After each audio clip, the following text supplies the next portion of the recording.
ప్రమాణ స్వీకారం చేసి 120 రోజులు దాటింది. అంటే 4 నెలలు పూర్తయింది. 100 రోజుల్లో హామీలను అమలు చేస్తామని మాటిచ్చి అధికారంలోకి వచ్చిన కాంగ్రెస్ పార్టీ ఇప్పుడు 120 రోజులు దాటినా ప్రకటించిన హామీలను ఎక్కడా అమలు చేయడం లేదు. డిసెంబర్ 9 తారీఖు రాగానే అమలు చేస్తామన్న హామీలను ఒక్కసారి మనం గుర్తు చేసుకున్నాం. 2 లక్షల రుణమాఫీ.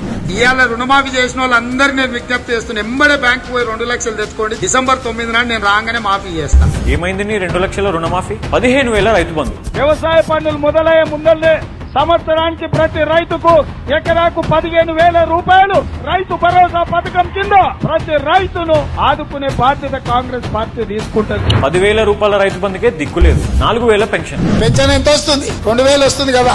వచ్చే నెల డిసెంబర్ 9 నాడు 2,000 కాదు, ఇందిరమ్మ రాజ్యం వచ్చి నీకు 4,000 రూపాయల పెన్షన్ వస్తుంది. వేసింది 2,000, అందులో 1 నెల కట్టు. కళ్యాణ లక్ష్మి, తులం బంగారం. ఈ నెల అయితే 1,00,000, వచ్చే నెల మీరు తీసుకుంటే 1,00,000తో పాటు తులం బంగారం ఆడబిడ్డలకే ఇచ్చి తెలంగాణలో ఉండే పెళ్ళయ్యే ప్రతి ఆడబిడ్డకు తులం బంగారం ఇవ్వడం ద్వారా ఈ తెలంగాణను బంగారు తెలంగాణ చేసే బాధ్యత కాంగ్రెస్ పార్టీ తీసుకుంటుంది. 1,00,000 రూపాయల చెక్కు కనిపిస్తలే, తులం బంగారం దొరుకుతలే. వరికి 500 రూపాయల బోనస్. వరి పండించేటువంటి రైతులకి వరి పంటకి క్వింటాల్కి 500 రూపాయలు అదనంగా బోనస్ ని ప్రకటిస్తా ఉన్నారు. మినిమం సపోర్ట్ ప్రైస్ కాకుండా అదనంగా 500 రూపాయల క్వింటాల్కి ప్రకటిస్తా ఉన్నారు. బోనస్ దేవుడెరుగు, ముందు ఉన్న పంట కొంట ఎక్కువ.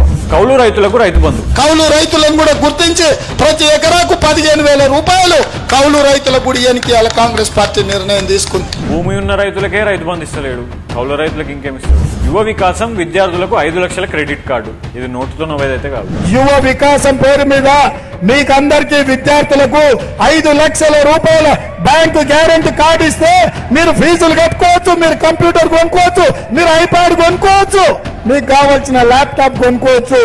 మీరు ఉన్నత చదువులు చదవడానికి 5 లక్షల రూపాయల బ్యాంకు గ్యారెంటీ కార్డు ఇచ్చే బాధ్యత కాంగ్రెస్ పార్టీ.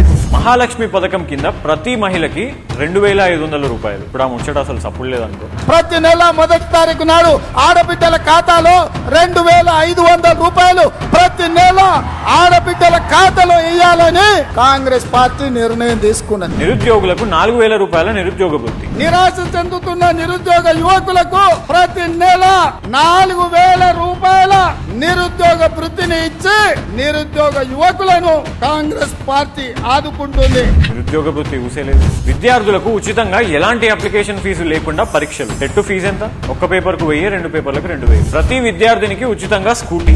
ఈ రాష్ట్రంలో ఉన్న చదువుకునే ప్రతి యువ విద్యార్థినికి ఎలక్ట్రిక్ స్కూటీ ఉచితంగా ఇచ్చి విద్యార్థినులను ఆదుకుంటాం. ఇలా ఎన్నో హామీలను ఎన్నికల ముందు ప్రకటించి ప్రజలను నమ్మించి అధికారంలోకి వచ్చిన కాంగ్రెస్ పార్టీ ఇప్పుడు ఇచ్చిన హామీలను అమలు చేయకుండా గత ప్రభుత్వం ఇది చేసింది, అది చేసింది అంటూ కోడిగుడ్డు మీద ఈగలు పీకుతూ ప్రజల అటెన్షన్ డైవర్ట్ చేయడంలో బిజీగా ఉంది.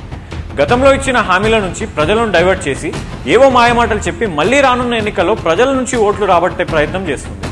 మళ్లీ మనం వాళ్ళ మాటలు నమ్మి ఓట్లు వేస్తే ఇచ్చిన హామీలను పక్కన పెడతారు, మోసం చేస్తారు. హామీలు అమలు కావాలంటే లేదా అమలు చేయించాలంటే రానున్న లోక్సభ ఎన్నికల్లో కాంగ్రెస్ పార్టీకి ఓటు వేయకుండా బుద్ధి చెప్పాల్సింది.